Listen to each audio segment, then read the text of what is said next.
साथीहरू कोदो रोप्नलाई यसरी पल्टाउनुपर्छ अनि कोदो छर्नुपर्छ। भोलिपर्सि पानीमा कोदो रोप्नुपर्छ।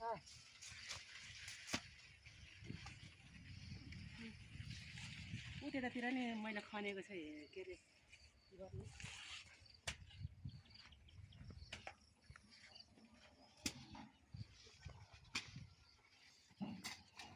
यसरी खन्नुपर्छ अनि त्यहाँबाट बाख्रालाई नलिदिनुपर्छ।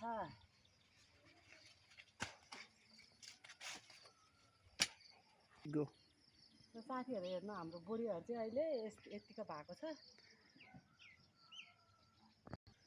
आज चाहिँ मैले कोदोको ब्याज राख्दैछ। आज पनि पर्न आँटिरहेको छ। छिटो छिटो खनेर कोदो बिउ राख्नुपर्ने साथीहरू। तपाईँहरूले कसरी खन्छ मैले चाहिँ यसरी चाँदीले पल्टाइरहेको छु।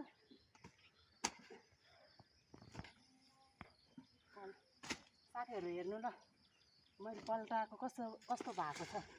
त्यतातिर नि देखाउनु त मैले पल्टाएको।